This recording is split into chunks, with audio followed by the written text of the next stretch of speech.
옆사람에게 각자들 이렇게 인사들 하세요. 앞뒤 사람을 보시면서 인사들 나누세요. 샬롬 이렇게 인사들.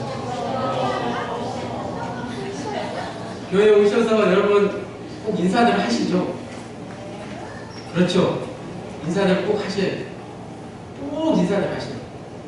서로들 눈들 다 마주치시고 오늘 혹시 인사를 못 나누신 분들이 있으시면 예배 마치고시라도 꼭 안부를 물으시면서 인사를 나누시고. 그것이 왜 중요할까요? 우리가 먼저 인사를 한다는 것, 그것이 평화를 이루는 거죠.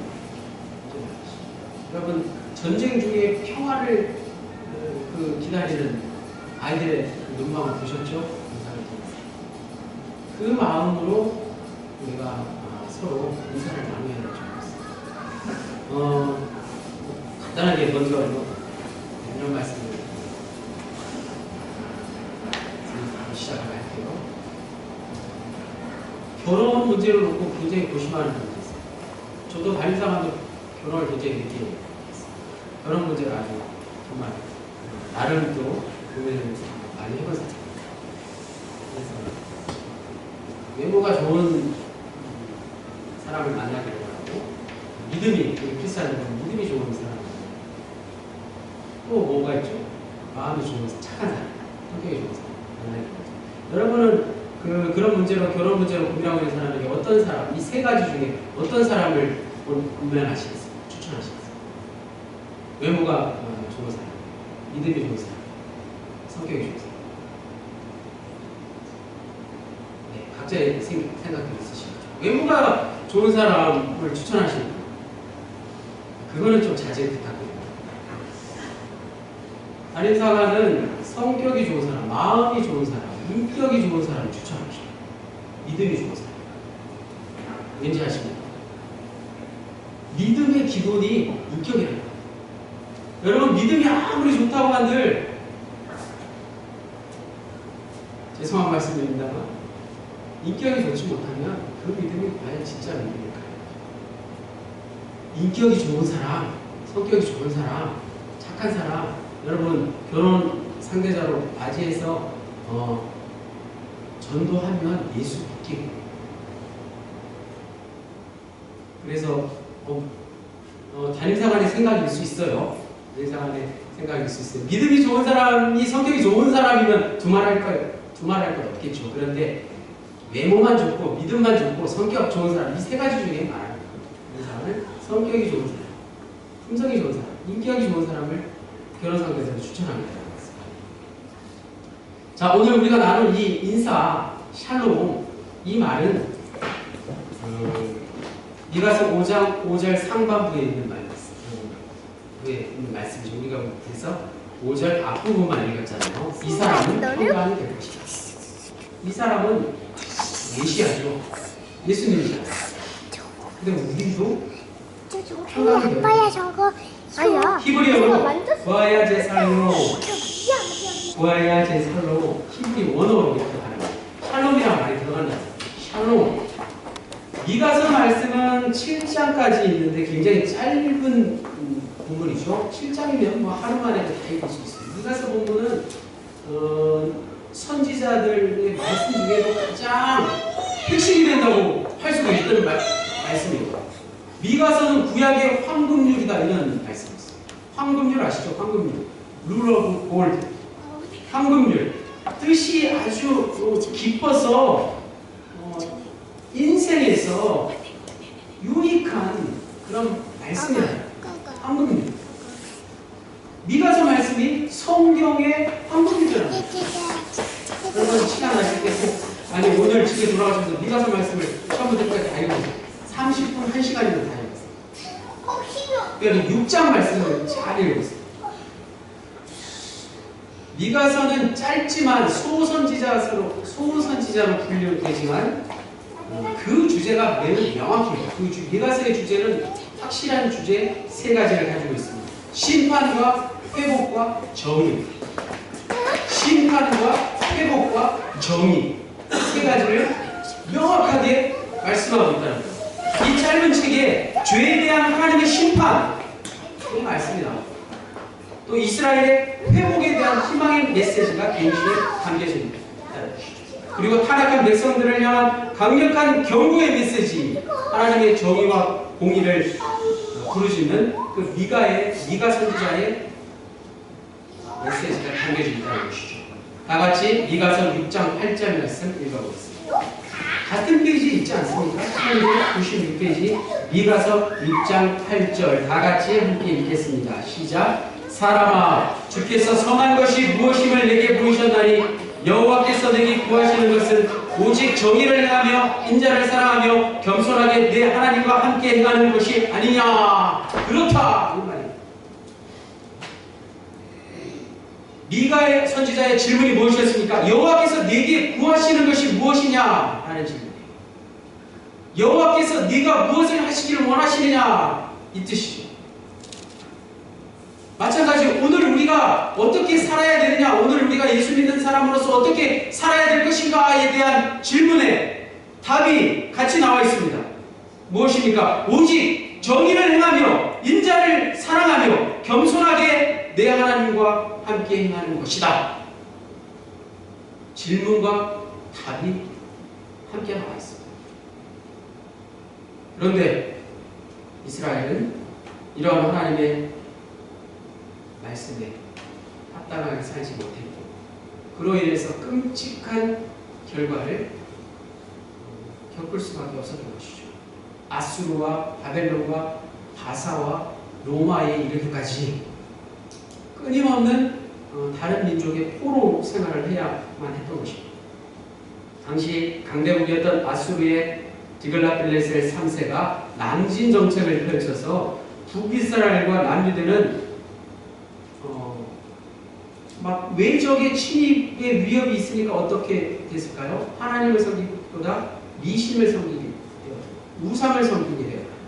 그리고 정치적으로, 사회적으로, 종교적으로 부패가 가득해서 정말 하루하루 희망이 없는 그러한 시대를 살아가고 있었다는 것입니다. 그때 나타난 선지자, 이사야 선지자와 같은 시대를 살았던 바로 미가 선지자는 이스라엘을 회복하는 왕이 오늘 본문 말씀에서처럼 분명히 아주 구체적인 장소를 언급하면서 베들레헴에서 태어날 것이라고 예언했습니다. 예수 그리스도에 대한 탄생 예언 아니겠습니까? 놀라운 예언이죠.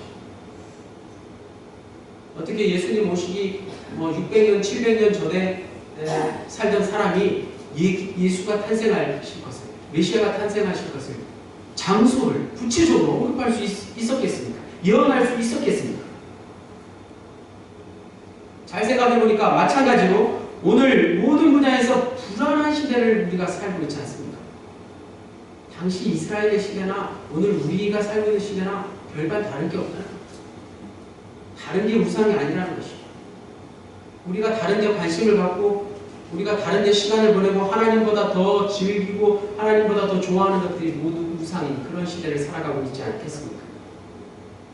이런 불안한 시대를 살고 있는 우리에게 희망이 무엇이냐? 우리에게는 오직 예수님만이 희망이라. 그런 메시지가 동일하게 우리에게 적용된다는 것이죠. 그는 알파와 오메가, 처음과 끝이신 분이시고 구원을 이루게 하시는 영원한 생명이신 분이십니다. 선지자 미가가 예언한 메시아, 그 메시아를 지금부터 2000년 전에 우리는 이미 맞이했습니다. 2000년 전에 메시아가 이 땅에 오셨어요. 또 오늘을 사는 우리가 다시 맞이할 메시아를 기다리며 살아가고 있는데 그 메시아를 어떻게 우리가 맞이할 것인가? 미가 선지자의 말씀을 통해서 함께 생각해 보겠습니다. 다 같이 2절 말씀 다시 한번 읽겠습니다. 시작.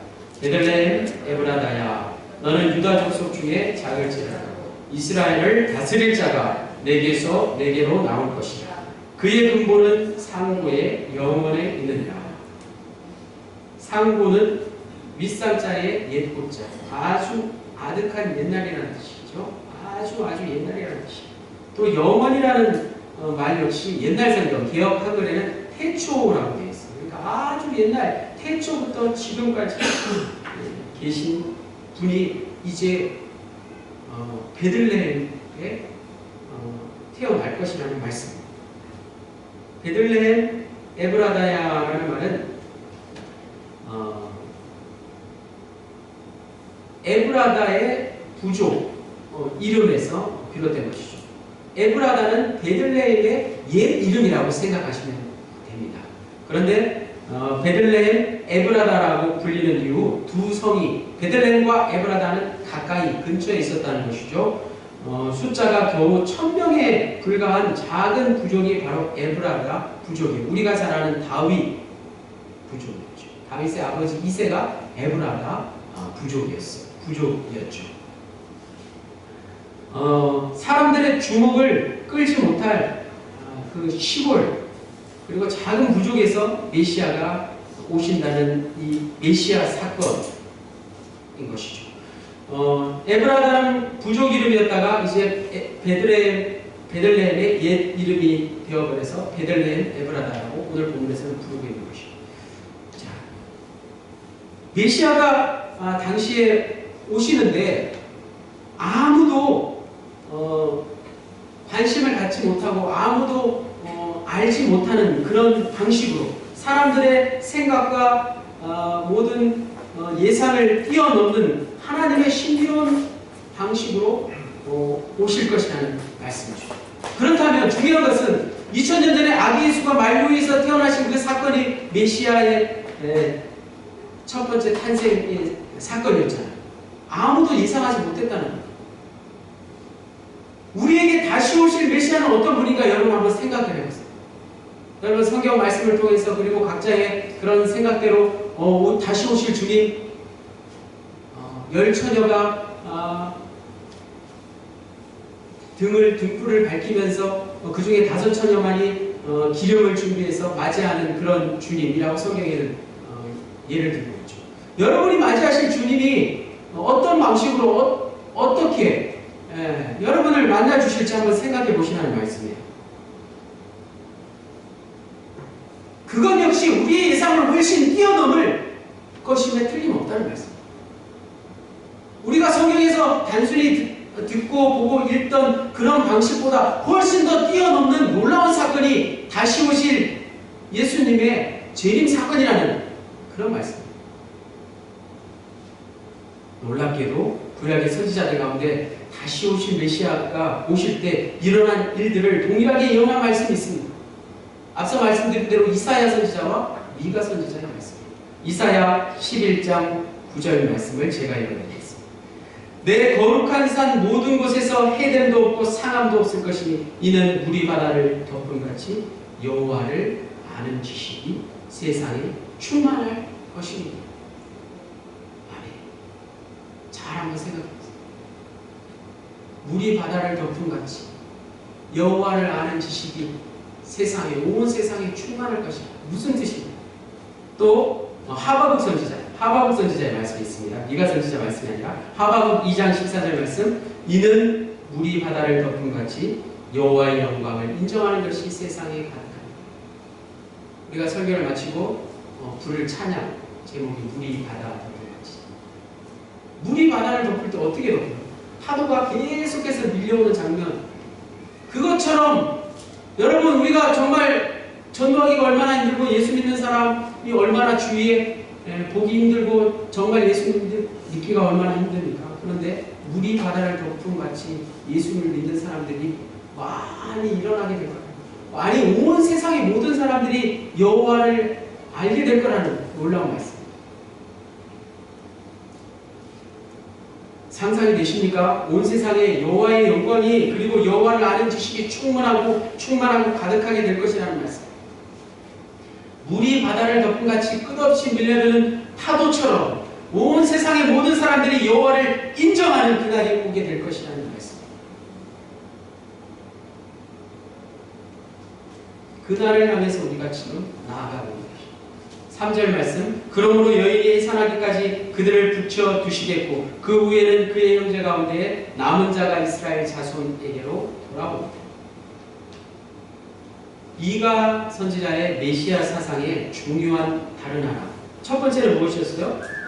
우리가 상상할 수 없는, 예상할 수 없는 방식으로 메시아가 오신다는 것이고, 두 번째는 그 메시아는 우리의 고통을 감당해 주신다는 말씀입니다. 그것을 여인의 해산이라고 표현하고 있습니다. 아이를 낳는 여인의 그 고통 말입니다. 해산의 고통은 이스라엘의 당시 시대적인 역사를 통해서 드러났죠. 바벨론의 포로가 되었습니다. 계속된 포로 생활 동안 그들이 당한 고통이 여인의 그 해산의 고통과 안 먹는 것 아니겠습니까? 그런데 그 이스라엘의 고통, 여인의 해산의 고통과 맞먹는 그 엄청난 고통을 누가 대신해 주신다고요? 메시아가 대신해 주신다는 거예요. 예수 그리스도의 십자가 아니겠습니까? 주님 지신 십자가가 해산의 고통과 다를 바 없지 않았습니까? 결국 미가 선지자의 예언은 그 고통을 대신 감당하신 예수 그리스도의 십자가로 말미암아 이스라엘 백성들뿐만 아니라 온 인류를 구원함으로써 동시에 이루어졌다는 사실. 다같이 4절에서 5절 상반부 다시 한번 같이 읽겠습니다. 시작. 그가 여호와의 능력과 그의 하나님 여호와의 이름을 위엄을 의지하고 서서 목축하니 그들이 거주할 것이라. 이제 그가 창대하여 땅끝까지 미치리라. 이 사람은 평강이 될 것이라. 아멘. 이 말씀 역시 미가 선지자의 메시아 사상 중에 빼놓을 수 없는 가장 핵심이 되는 말씀. 가장 핵심이 되는 말씀. 이 사람은 무엇이 된다고요? 평강이 될 것이다. 평화가 될 것이라는 말씀. 놀라운 것은 또 이 말씀을 마태복음 기자가 그대로 인용해서 말씀하고 있다는 것이죠. 오늘 주보 앞에 있는 말씀이죠. 누가복음 2장 14절 말씀에도 또 그대로 인용되는 것이죠. 마태복음 2장에 보면 우리가 잘 아는 동방박사들 이야기가 있어요. 그러면서 미가 선지자의 예언을 인용했다는 것이죠. 동방박사들이 예루살렘으로 나탄을 타고 와서 새로 태어난 유대인의 왕을 찾는다는 소문이 온 유대에 퍼지자 당시 분봉왕 헤롯은 제사장들과 서기관들을 불러놓고 그 사람이 그리스도가 어디에서 태어날 것이냐를 물었던 거예요. 그리고 죽이려 했죠. 그러자 제사장들과 서기관들이 구약의 말씀, 바로 미가서 오늘 5장 5절 상반부의 말씀을 5장 2절에서 5절까지의 말씀을 5장 2절의 말씀을 구체적으로 인용해서 베들레헴에서 태어나게 될 것이라고 정확하게 답변했습니다.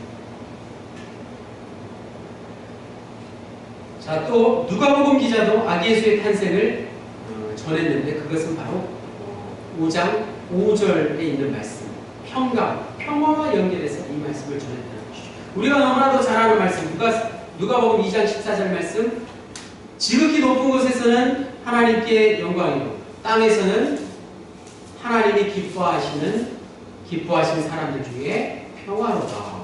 이 평화가 오늘 미가 5장 5절에 나오는 평강을 인용한 말씀이라는 것입니다. 자, 오늘 말씀을 정리하면서 적용해 보겠습니다. 오늘 본문이 짧아서 설교도 짧습니다. 그런데 우리가 어떻게 이 말씀을 이제 성탄절과 연말연시를 맞이해서 또 다시 오실 예수님을 기대하는 마음으로 어떻게 우리의 삶에 적용할 것인가, 그것이 중요하지 않겠습니까? 예수님이 평화의 왕이라는 말씀은 결국에 예수님은 참된 메시아라는 말씀이에요. 왜 그렇습니까? 참된 평화는 우리가 살아가는 지금 이 순간 이 세상에서는 이룰 수 없는 것입니다. 그렇지 않습니까? 여러분, 우리가 인간이 사는 이 세상이 평화가, 온전한 평화가, 참된 평화가 이루어질 수 있나요? 그 사람이 죽으면 평화가 이루어져. 그 사람이 죽으면 고요하고 평화로워져요. 마찬가지예요. 비로소 세상이 끝날 때 참된 평화가 누구를 통해서? 예수 그리스도를 통해서 우리에게 주어지는 것입니다. 우리가 죽을 때 우리의 목숨이 끊어져서 우리의 생명이 우리의 육신이 끝을 맞이하는 그 순간 우리에게 평화와 안식이 주어지는 것과 똑같은 이치. 그런데 온 세상에 참된 평화가 주어지는 순간은 이 세상이 끝나는 순간. 예수님께서 다시 오시는 그때라는 사실이죠. 우리가 그것을 깨닫기를 원합니다. 오늘 우리가 예수님의 재림을 기다린다는 말도 이것을 뜻하는 말이에요. 예수님의 재림, 예수님의 다시 오심을 우리가 기대하며 대림절 4주를 보내는데 그것은 이 세상이 예수 그리스도를 통해서 이제 마지막 때를 맞이하게 될 것이라는 말씀입니다. 그런데 이 말은 또 잘못 해석해서 우리가 평화를 위해서 그럼 세상 사는 동안은 아무런 노력을 안 해도 되겠네? 이런 말씀은 결코 아닙니다. 이 세상을 살아가는 동안 우리는 최대한 평화를 지향하며 살아야 된다는 것입니다.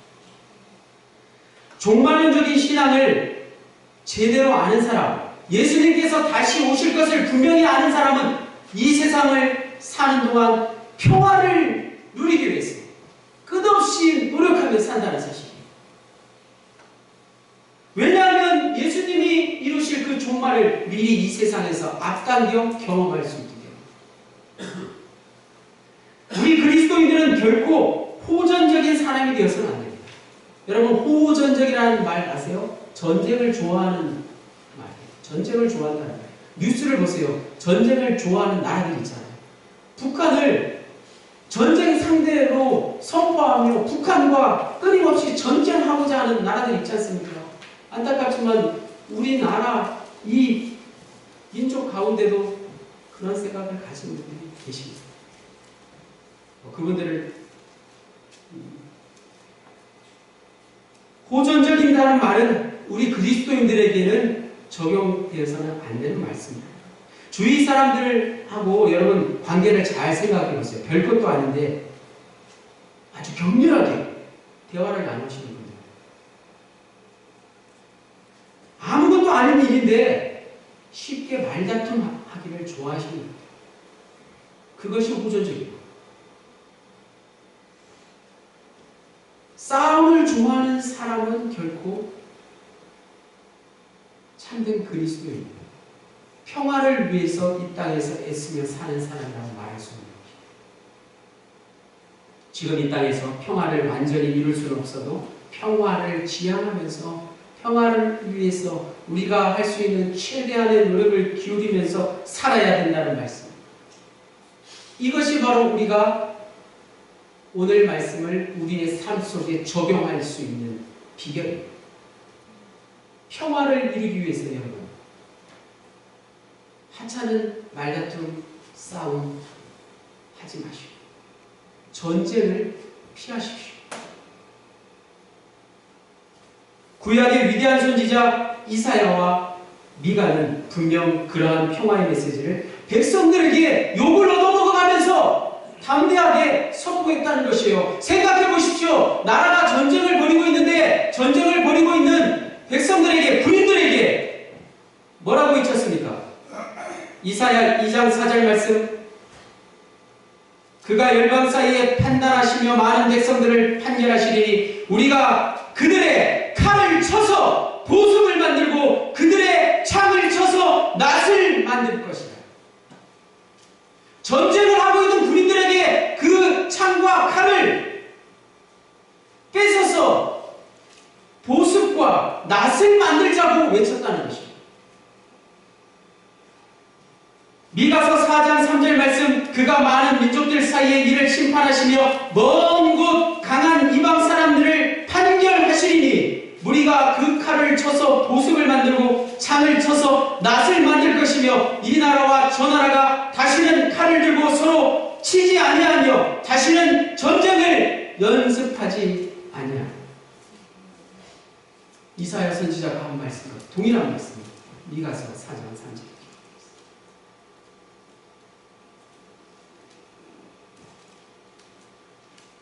이 말씀을 우리가 적용하려면 어떻게 해야 돼요? 우리나라가 지금 전쟁을 위해서 준비하는 그 무기들, 그것을 가지고 다른 데 쓸 수 있도록 우리가 노력해야 돼요. 더 자세한 것은 여러분들 개인적인 생각이 나겠습니다. 자, 그러므로 오늘 말씀 평강이 될 것이다. 평강이 될 것이다. 우리 모두에게 해당되는 말씀입니다. 여러분 다 평강이 될 것이다. 평강의 그런 근원, 평화의 그런 대상, 평화의 사신들 되시기를 바랍니다. 평강의 왕, 평화의 왕으로 오신 예수 그리스도를 통해서 오늘 우리도 마찬가지로 평강과 평화의 사신들이 되어야 된다는 것입니다. 다시 한번 우리의 일상에서 주님께서 주신 평화를 경험하고 이 세상의 마지막 때 종말론적인 그 신앙을 가지고 평화를 바라는 마음, 그 평화를 지금 우리가 살고 있는 이 현실에서 살아낼 수 있도록 최선을 다할 수 있기를 원합니다.